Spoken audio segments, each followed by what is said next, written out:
this is Alex from Get Out There Magazine, and we're here at Ragnar Trail Cottage Country! Woo! Ragnar events are overnight, long-distance running relay races that take place all over the world. As a huge fan of camping, the great outdoors, team spirit events, and running, I was thrilled to hear that Ragnar was introducing a trail running edition in Canada for the first time.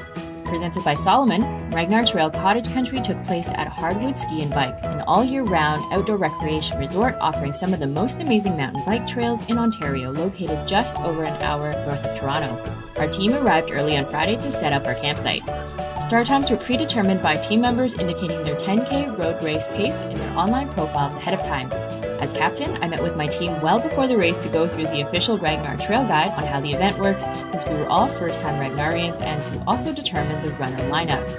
Traditional Ragnar road relay events involve 12 friends, 2 vans, and running from point to point. However, the Ragnar Trail events involve 8 friends, camping, and running 3 loops with different distances and difficulty levels. Each runner will run all 3 loops, green for the easiest, yellow for intermediate, and red being the hardest loop. 3, 2, 1.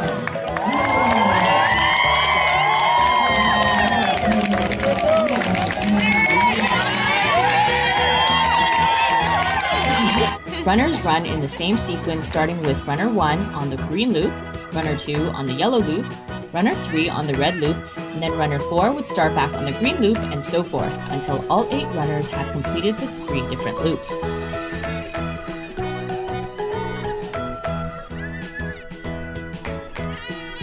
The intermediate loop was my favorite of the 3 because of its varying terrain, mountain bike features like the wooden bridges, and the windy up and down single track. It was also 7.9 kilometers long, whereas the red loop was the longest at 8.5 kilometers long, and the flatter green loop was 7.7 kilometers long. As a fan of mountain biking, I was really excited about the event being at Hardwood Ski Bike. If you're not familiar with them, they were the host venue for the Pan Am Games in 2015 and other national championships for mountain biking. Each loop had reflective trail markers sprinkled all throughout the course, which really helped during the day and especially at night in keeping runners on course. There were also caution signs for on-trail obstacles and distance markers. The 3 loops joined up about 1 mile before taking the runners back to the village. Monitors were set up by the transition tent to show when the runners on course had passed the timing mat that was just 400 meters out from the finish line. Ragnar's pre-race prep documents included a captain's spreadsheet to help lay out the runners' lineup, and based off everyone's running pace, we were able to guesstimate the time each runner would be running at so that the next person running was ready to go in the transition area. Meanwhile, if you weren't running, there were still so many fun things to do. Master! Don't keep going, keep going! People made themselves comfy, hung out at their team campsites, and snacked all day. At least that's what I did. Dinner on Friday night was included as part of registration, but there were meals available for purchase throughout the 2 days over in the village. It was so cool to see all the different themes and how some of the campsites were decorated.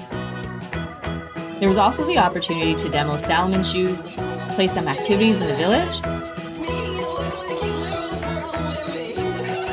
go for some mid-race retail therapy at the official Ragnar store, or stretch it out at one of the yoga classes scheduled throughout the weekend.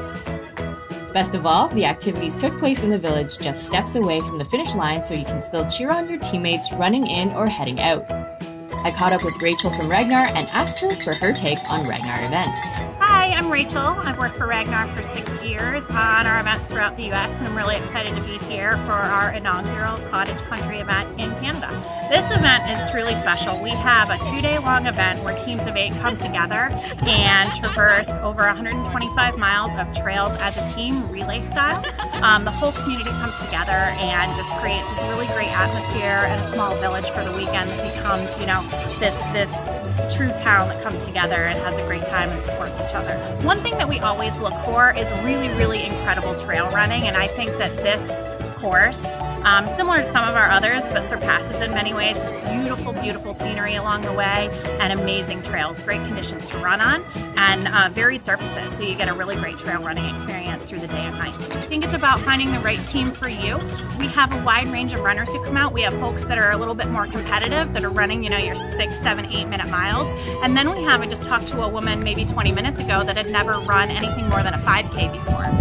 So this was her first experience with longer distances, and that was what the whole team was made up of, and they had a great time.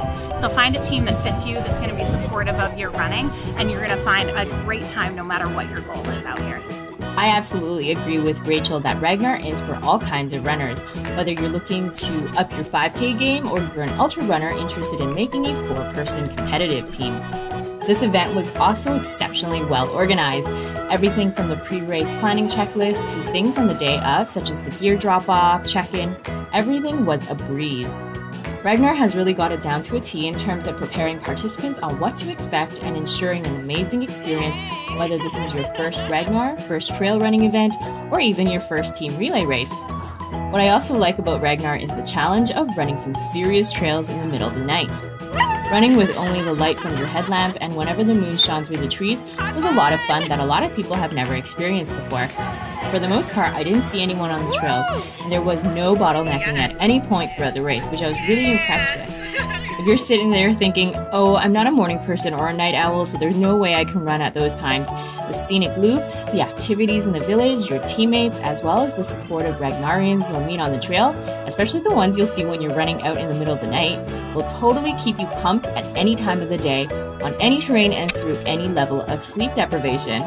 Ragnar Trail Cottage Country is truly an epic event that I'd recommend, and if you're interested, start recruiting your team members because there's already a waitlist for next year's event.